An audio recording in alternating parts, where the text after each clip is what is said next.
सभ्यताएं galaxies की तरह होती हैं। जैसे गैलेक्सी बनती हैं, मिटती हैं। गैलेक्सी दो ही तरीके से मिटती है। जब एक गैलेक्सी अपनी से बड़ी गैलेक्सी के साथ मिल जाती है, एक बड़ी गैलेक्सी अपने से छोटी गैलेक्सी को अपने में मिला लेती है और वह छोटी गैलेक्सी उस बड़ी गैलेक्सी का हिस्सा मात्र बनकर रह जाती है।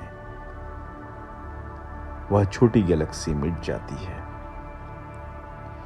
और दूसरा तरीका है जब किसी गैलेक्सी में नए सितारे बनना बंद हो जाते हैं। सभ्यताएं भी ऐसी ही हैं।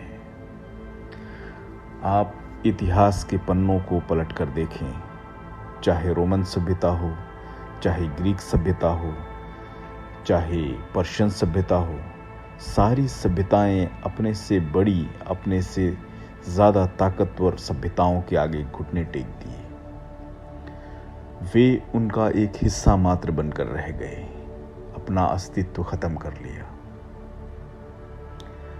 परंतु प्राचीन सनातन हिंदू सभ्यता किसी भी सभ्यता से नहीं मिली।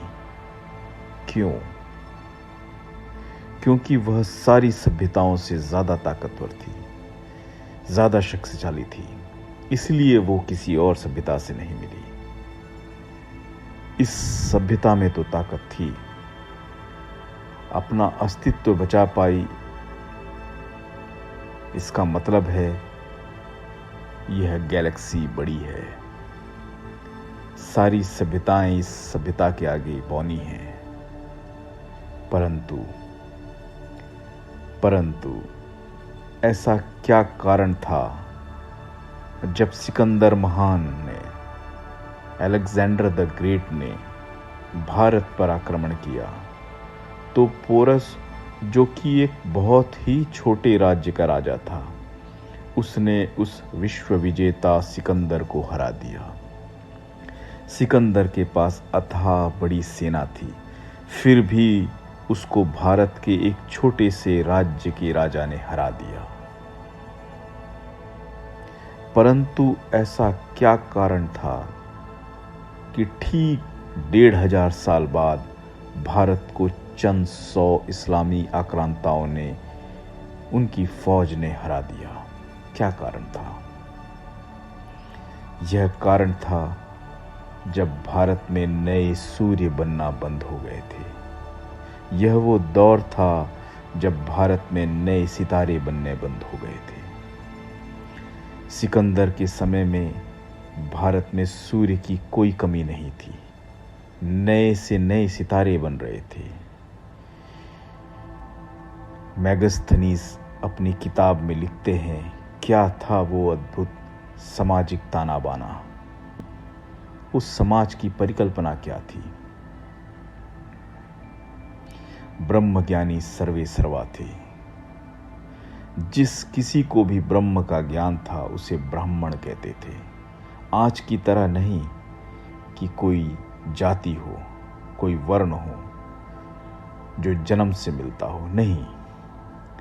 जिस किसी को भी ब्रह्म का ज्ञान था उसे ब्राह्मण कहा जाता था। यह थी वो व्यवस्था।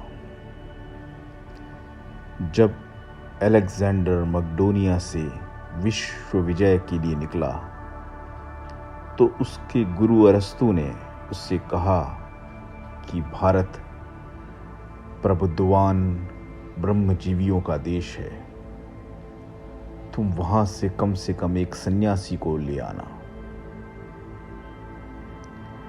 जब सिकंदर भारत से वापस जा रहा था तो उसे एक सन्यासी मिला। सिकंदर ने कहा, इस भूमि पर जिस पर तुम खड़े हो, उस भूमि का मैं राजा हूं, तुम मेरे साथ चलो। इस पर वो सन्यासी ने कहा, राजा केवल वही है जो अपने को जीत ले। अपने आप को जीतने वाले को राजा कहते हैं।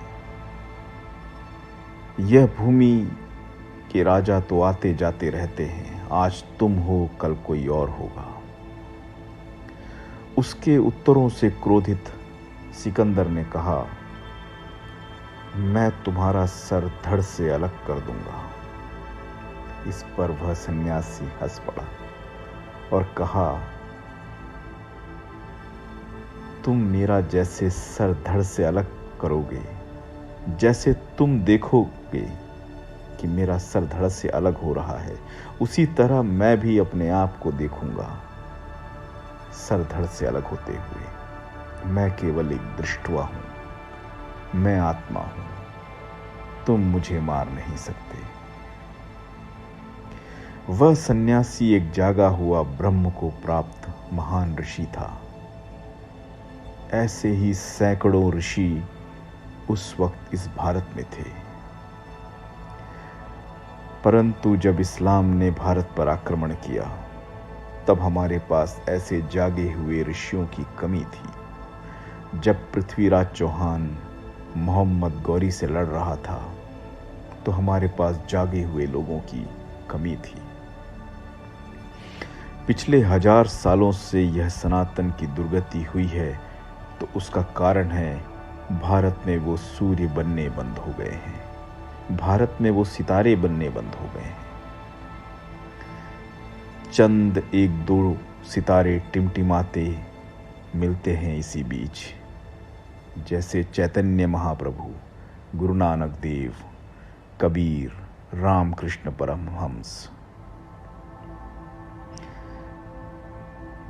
इस पृथ्वी में प्रत्येक मनुष्य एक संभावना है सूर्य में परिवर्तित होने के लिए। हर मनुष्य एक बीज है उस एक विशाल आंतरिक वृक्ष में बदलने के लिए। मैं आप सभी को आमंत्रित करता हूं उस आंतरिक यात्रा की तैयारी के लिए, उस असीम आनंद के अंतहीन सागर में डूबने के लिए। मैं आप सभी को आमंत्रित करता हूं आंतरिक अनुभूति की उस शक्तिपुंज में परिवर्तित होने के लिए, अपने आंतरिक मौन से संवाद के लिए। आइए